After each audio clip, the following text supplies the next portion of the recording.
take some time today to talk about getting out of this rut when nothing seems to be working, when nothing seems to stick.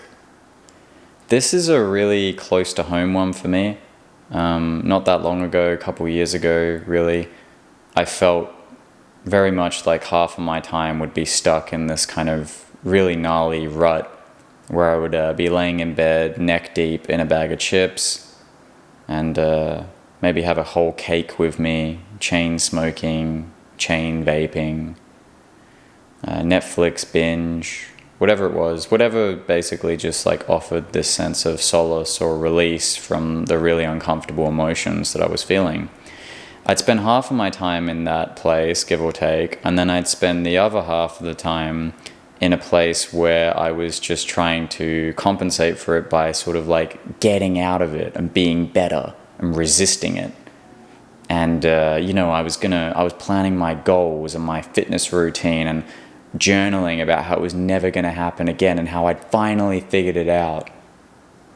And it was just this violent oscillation between this high and this fantasy of everything changing and everything was going to get better, and this like really radical low sense of just feeling worthless and miserable. And it gets to the point after a while where the high of like being super ambitious and figuring everything out and solving it all, that starts to feel like cardboard. It starts to feel like a pseudo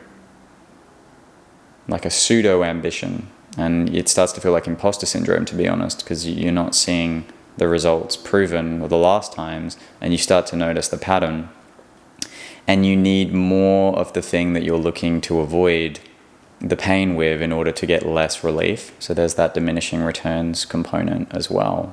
It's very brutal, and it can often be very brutal because the pattern is being seen and recognized, and it's this mid-ground of recognizing what's going on but not being out of it yet. It's just like feeling stuck, and that's really what a rut is. A rut is a sense of constantly feeling stuck. And this can present itself in different ways for different people. Some people are very functional seeming, but really when you get to talking to them or they really open up to you, you'll figure out that they feel like they've been in a rut for a year, maybe 2 years. They've been completely stuck and they don't know what to do. But the way they deal with it is by glorifying their persona and working really hard and compensating for it in that way. And then you get people more like on the other end, like myself, who have basically like a dorsal vagal shutdown response and feel like you freeze and you can't cope with anything, and you can barely make it to the supermarket in your hoodie to buy 6,000 calories worth of candy to stuff down your face to avoid feeling what you're feeling. You barely feel like you can do that. Some of it's more shame and guilt oriented, in other words, and some of it's more fear oriented, and it has to filter through our individual disposition, tendencies, and history, and we all have a slightly different shape in that way. So this is something that hits very close to home. I want you to understand, if this is something that you're going through, however you're going through it, you might just be a bit stuck and it's not really, you don't feel like it's too big of a deal, but just for the last week you've been a bit stuck and you're noticing some pattern come up.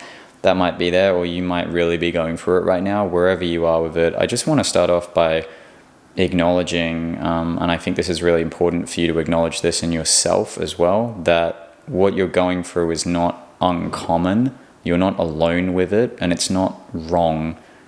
There's nothing broken about you or faulty about you or wrong just because you're stuck in a position like this. This is very common, and some people are just better at hiding it than others. But if we really spoke about what was going on behind closed doors, you'd find that a lot of people around you are in a similar position. And sometimes it shows in subtle ways. Sometimes we don't even have the self-awareness. Like we literally don't have the self-awareness to know that we're in a stuck place and that we're compensating. And then other times we're really, really deeply stuck with it. But if we said what was really happening, a lot of the time you'd notice that this is more common. So you're definitely not alone with it, even though it can feel like that at times. Sense of being stuck in a rut can often come with a sense of feeling very, very alone.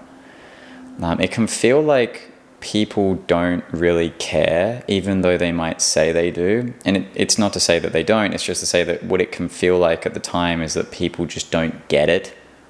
And that's because it's very, very difficult to communicate sometimes these like subtle underlying feeling tones that lie underneath a stuck place or a rut place. I recently made a video, the last one I released, about literally like being stuck, essentially, and what it's like to go through energetic release in that. So if you're interested in that, check that out.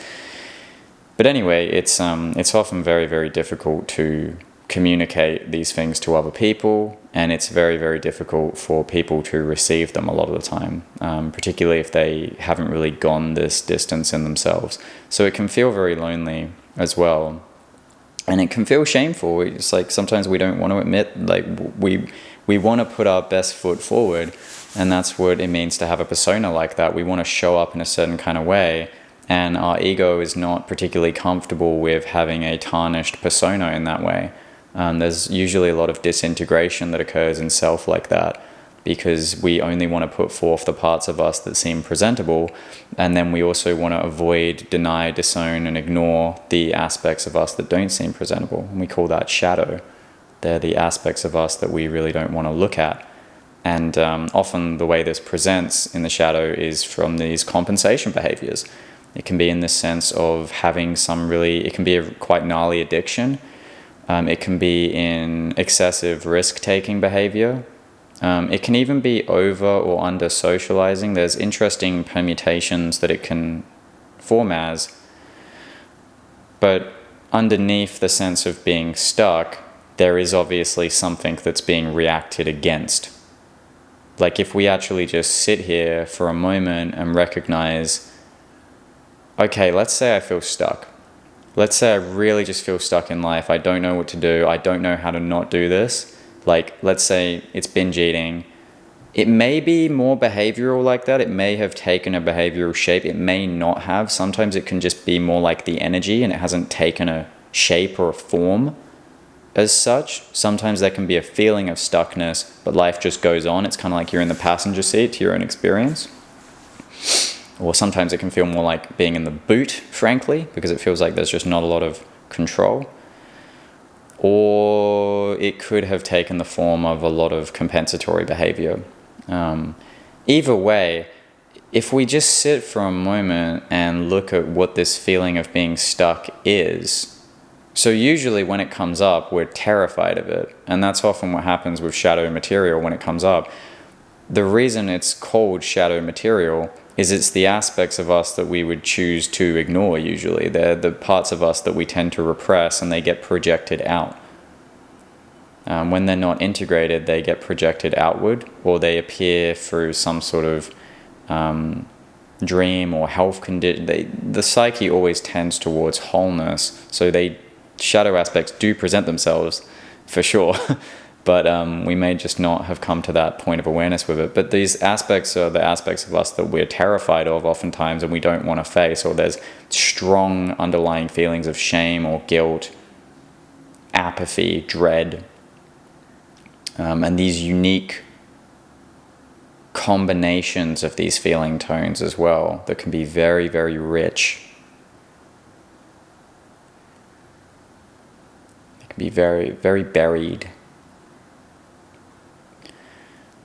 Because we don't want to face these things,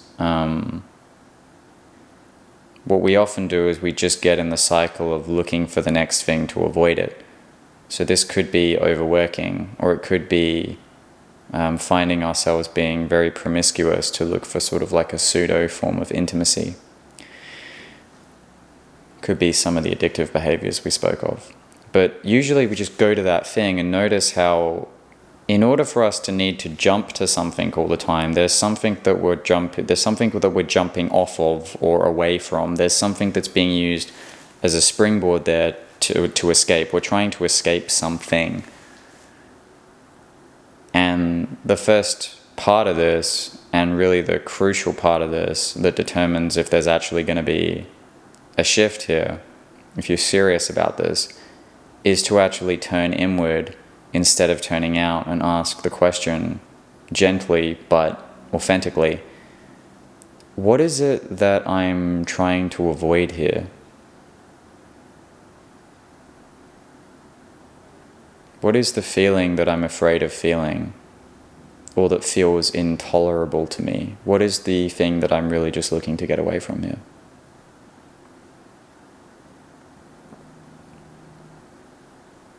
And again, it's not about finding that feeling, like locating it and grabbing it and changing it. Be gentle with yourself, but authentic as well. Like, if you're serious about this, ask gently but authentically, what is it that I'm so afraid of feeling? What is behind this right now? And if you're ready for this, if this is something that you're really ready to take this next step with, what I'm saying here is going to resonate strongly. It might not directly, it might take a second here, but there's going to be a sense that this is something that needs to happen.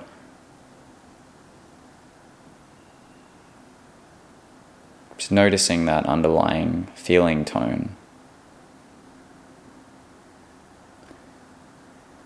I want to reiterate that it's not about changing it, or it's not about accessing it or locating it for a purpose, even though the mind will want to have an answer or a reason to why it's doing it. For now, it's just about simply bringing this into awareness in a way that is clear and non-judgmental. See if you can sense at least the beginning of what it is that's trying to be avoided here.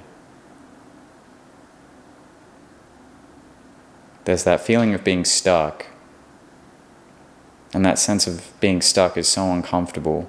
And instead of turning outward, what is it like to just ask, what is it that is really, what is this feeling of being stuck really like? What is it like right now in my direct experience?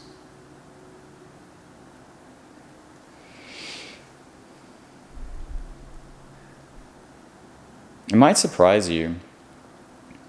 It might actually feel like a relief by just coming in contact with it, or it may not feel like a relief at all. It may feel quite scary. It may feel strong. It may feel heavy. It may feel light.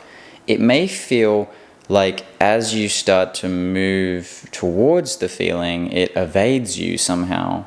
And it's like Aikido. Before you knew it, you're on the floor, you're doing something else. And this is usually an indicator that it's quite buried. You might come in contact with it quite easy. See if you can get a sense of where it is. What's its location? Does it feel like it's in your body? Does it feel like it's around your body? What is this feeling that's trying to be avoided, and where is it?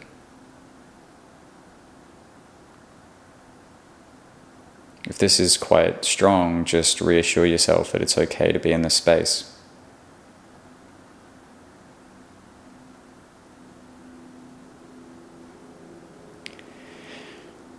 When we start to come in contact with this underlying feeling that's tried to be avoided through so many means, or this stuck feeling, I mean, the fact that you're still watching this video means that you're acknowledging it to some degree. Frankly, if the shadow was that strongly rooted, you'd be watching this, but you'd either be in a state of hatred towards me, or you'd be in a place where you wouldn't have got this far in the video. You wouldn't have been able to do it if you weren't ready to look at this.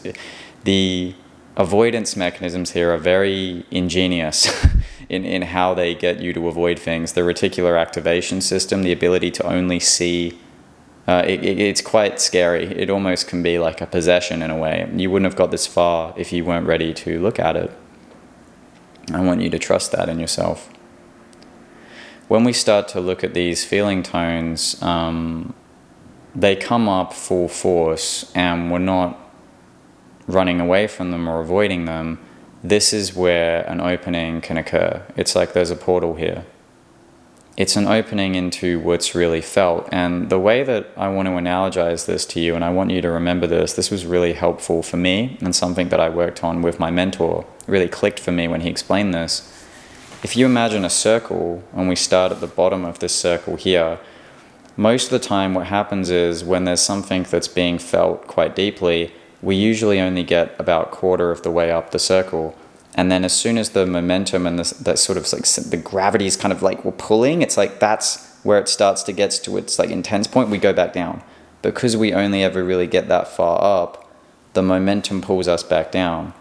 Because we don't get that far into it. We're so used to and sort of enculturated and acclimated to avoiding feelings and negative feelings that we only really ever get so far through the cycle here. We get a bit up and then it pulls us back down. And that's what being stuck is. Being stuck is that, but it's recognizing it. A lot of people are stuck in terms of that there's no real fresh, new, vital, authentic energy moving through, but they don't know they're stuck. Being in a rut is a way of phrasing or a self-recognition of stuck energy patterns.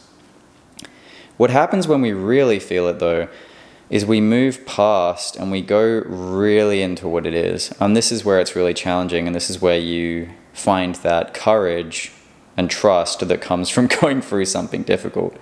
When we get up to the top of this circle, it starts to peak, and the mind will start saying whatever it needs to say in order to try to get us to avoid it. It feels like we're going crazy, we can't go here, this is a bad idea, all the cravings, whatever. When you stay with it long enough, eventually it'll start to feel like it deflates.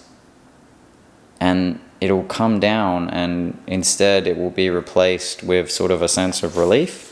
It might be a temporary relief as this deflates, but there's a sense that now we've kind of moved through the peak of it. So again, remember that circle. If we go past and we stay with it presently, consciously welcoming the feelings that we're experiencing, releasing the energy behind them, it moves through, and this circle becomes a cycle.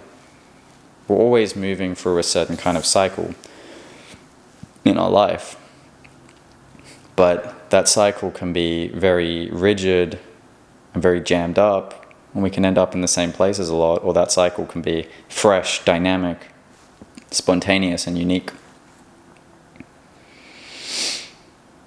It really depends on how willing we are to engage in our own experience, how directly we're willing to engage with experience.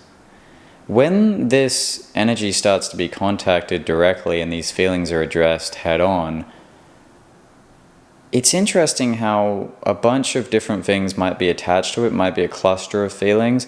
It might actually just be a relief for you to be in touch with what it is, and there's a sense of integrity and honesty that comes with looking into yourself.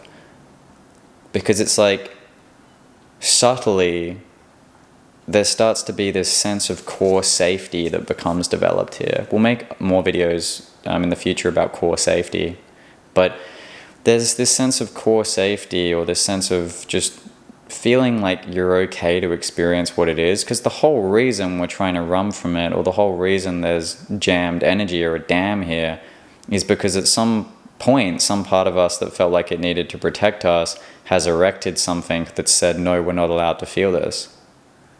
And it's a security and survival thing, but it's keeping us stuck. In order to really be able to live in a way that's very genuine, where when we are with people, we're with them fully. When we're creating what we want to create, our art form, we're doing it fully. When we're at work fully. When we're contemplating, whatever it is, when we're really there, if we really want to live wholly, there has to be a sense of fresh energy flowing through. And this can't happen if we're constantly jammed up and stuck and megalomaniacally trying to control and manipulate experience. Because it puts our sense of self as the center of everything, and it's not. This sort of false sense of control can overtake very easily, but when we get in touch with what's actually being experienced there, the energy floods through, flushes through. And if this is quite confronting when you're doing this, or what might happen is you might start having memories from different times, or the way my mind works is, interestingly, it very much associates places with things. So I might have a memory of a certain location, and there's definitely strong feelings underneath the location. and I'll sort of go into like, okay, what is the energy underneath this or behind this? And when there's a sense of trust in being able to explore inwardly like that, it doesn't really matter as much. You're okay with the discomfort, and you're also okay with the sense of relief and elation that comes after. You're not chasing one though. You prefer feeling good, but you're not chasing one or the other. You're just kind of in a place where you're okay to experience what comes up, and you trust that. You know that you can't control every aspect of your experience. So you're okay with what comes up. When this energy can move through freely, and even moving through these difficult memories or difficult blocks in the energetic system, there's a sort of vitality that comes with it. And it can unlock blockages that might have been in the intuition. You might get the sense to reach out to someone or make something specific, or you might realize, damn, I haven't made music in 2 months, even though I'm a musician apparently. Been stuck doing other stuff, man. Because so much energy is bound up in controlling everything and holding everything together, or just feels like sometimes we're on autopilot, like we can be in the boot of the car, like we said earlier. When this energy is actually contacted more wholly and more directly, it can free up these blockages, and these ruts don't occur as much in the same way. When they do, it's like you could see it, you're conscious of it. That's really what's important. It's like, is it in awareness? It's not dominating, it's not so close to you that you can't see outside of it. So that's really the thing that I want you to look at mostly here, is just what's actually behind this feeling of being stuck. Where's this stemming from? What is it that I'm trying to avoid, if anything, that's in this? And when just a part of it moves, you might actually get an answer. I want you to trust that. Don't wait for an answer. You don't want to be too contrived with this, but it'll be interesting, I think, for you to realize that you might not notice it right away, but things can shift like this. And then also mentioning that there might actually just be some difficult stuff to be processed. Maybe there's some time that needs to be spent alone. I'd said in the last video I made, it's really interesting to me how some people, they constantly need to have background noise or something going on. They can't just sort of be in a room. And it's even more interesting to consider how, if you were if someone was like, oh, what did you do last night? And you're just like, I just sat in my room for 3 hours and was in my visual field or my auditory field, or I just kind of gently inquired or just rested. It's it seems weird. And it's weird to me, I don't know if you resonate or not, but to me it's weird that it seems weird. It's weird that it seems weird that just actually being present with experience, or delving more closely into the nature of what's happening in experience, is an odd thing and is somehow strange. And I think that strangeness and that aversion we have to that points directly at what I mean. It's we don't really want to come in contact with what's really here, and we want to live in this kind of treehouse of beliefs and fantasies that we erect a lot of the time. And it's interesting, but it's also kind of sad in a way. When you've actually felt into some of these things, you probably have, if you're the kind of person who's watching, if you're already subscribed to this channel, you're interested in your own internal experience. These things look interesting like that. And ruts and stuff they get recontextualized. They stop looking like some pattern that you need to motivation yourself out of. I would never recommend anyone avoid anything, because we all have our own journeys to walk, our own paths to walk. But the whole industry is being built off of motivation that's actually self-rejection and self-subjugation disguised as a positive thing. I think it can be dangerous.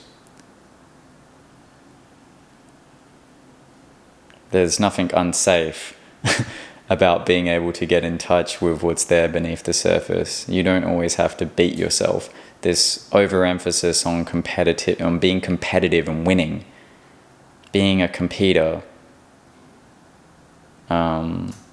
engenders a constant sense of anxiety in the system. It activates the sympathetic nervous system a lot of the time, and it creates distrust both with self and others.